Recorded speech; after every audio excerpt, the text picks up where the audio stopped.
Achieve the goal Marathi चॅनलमध्ये मी Rupali ma'am तुमचं सर्वांचं स्वागत करते। आज आपण बघणार आहोत प्रयोग।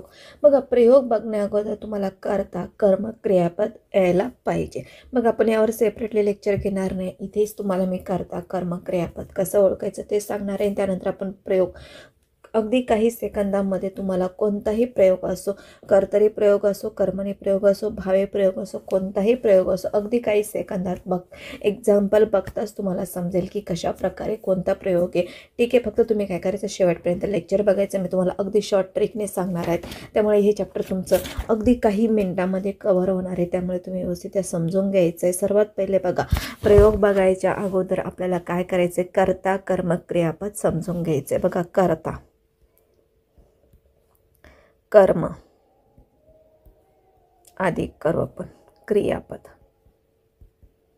ठीक आहे, कर्ता म्हणजे काय? आता कर्ता म्हणजे काय बघा, क्रियापदाने दर्शवलेली क्रिया करणारा। हा जो क्रियापद आहे त्याने दर्शवलेली क्रिया करणारा म्हणजे सोप्या भाषेत काय लक्षात ठेवणार आहे, कर्ता म्हणजे क्रिया करणारा।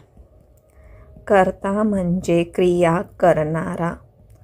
ठीक आहे, कर्म म्हणजे काय रे, ज्यावर क्रिया झाली। कर्म म्हणजे काय, ज्यावर क्रिया झाली, कर्त्याने ज्यावर क्रिया केली म्हणजेच ज्यावर क्रिया झाली, क्रिया झाली तो काय असतो बरं, कर्म असतो। आणि वाक्याचा अर्थ पूर्ण करणारा जो क्रियावाचक शब्द असतो त्याला क्रियापद म्हणतात। म्हणजे काय होतं, क्रियापदाने वाक्य कंप्लीट होतं, एवढं लक्षात ठेवायचं। क्रियापदाने वाक्य पूर्ण होते। ठीक आहे, आता एक्झाम्पल वरून बघा, राहुल क्रिकेट खेळतो। इथे कर्ता कोण आहे बरं, बघा राहुल काय आहे, कर्ता आहे। कशावर क्रिया झाली, क्रिकेटवर झाले। राहुल काय करतोय, क्रिकेट खेळतोय, म्हणजेच कर्म काय येणार आहे बरं, क्रिकेट येणार आहे। आणि कशामुळे वाक्य पूर्ण झाले, बघा राहुल क्रिकेट याने वाक्य पूर्ण होतं का, नाही, खेळतो म्हणजे हे काय झालं तुमचं, खेळतो हा क्रियापद झाला। ठीक आहे, कर्ता कर्म क्रियापद तुम्हाला व्यवस्थित समजले असेल तर आपण प्रयोगकडे वळू। ठीक आहे, प्रयोग म्हणजे काय, सर्वप्रथम बघा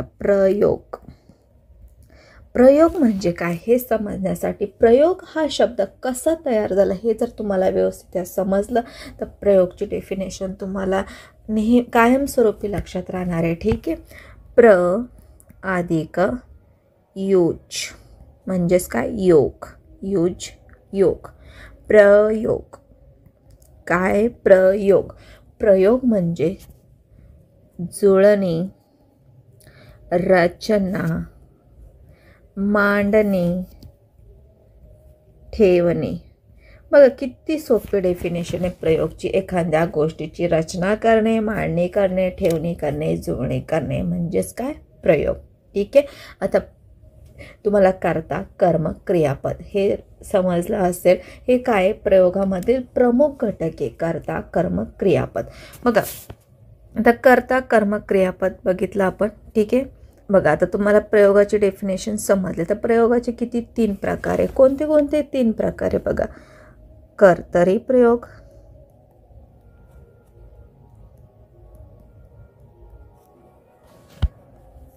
कर्मणी प्रयोग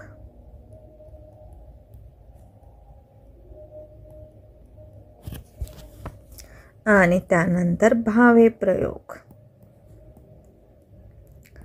ठीक आहे, आता आपण डायरेक्टली बघू कर्तरी प्रयोग, कर्मणी प्रयोग आणि भावे प्रयोग कशा प्रकारे ओळखायचा। सर्वात पहिले इथे बघा, नोट करून घ्या, प्रत्यय।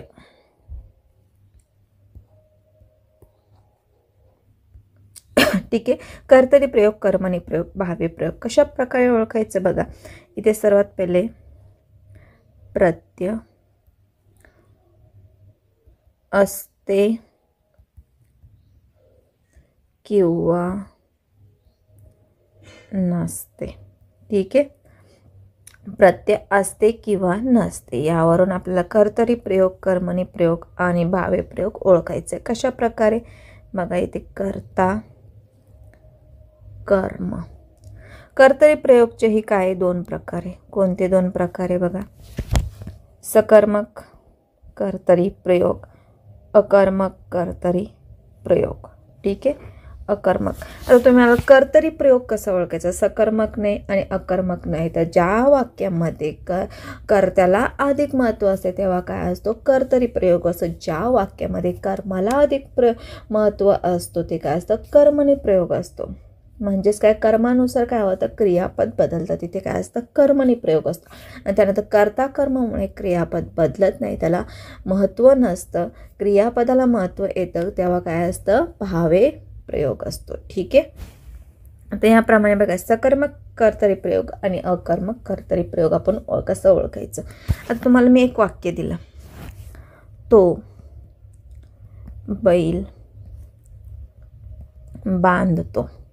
आता यामध्ये तुम्हाला मी विचारलं कर्ता काय? तर कर्ता काय? तो. कर्म काय? बैल. बांधतो काय? क्रियापद आहे. ठीक आहे. आता इथे काय? प्रत्यय. प्रत्यय म्हणजे काय? आता बघा, तो, त्याने, न काय झाला? हा प्रत्यय झाला. बैल हा काय? सिंगल वर्ड आहे. ठीक आहे. बैलाला, ला काय झालं? प्रत्यय झालं. ठीक आहे. या प्रकारे बैलास हे काय झालं? प्रत्यय झालं. आता बघा, प्रत्यय असते किंवा नसते. तर सकर्मक कर्तरी प्रयोगमध्ये बघा, पहिलं वाक्य, तो बैल बांधतो. तो बैल बांधतो. बघा, सकर्मक कर्तरी प्रयोगमध्ये तुम्हाला कर्त्याला प्रत्यय नसणारे, ठीक आहे, वाक्य कसं ओळखायचे ते समजून घ्या. प्रत्यय नसणारे कर्त्याला आणि कर्माला प्रत्यय असेल किंवा नसेल. बैलास, तो बैलास बांधतो.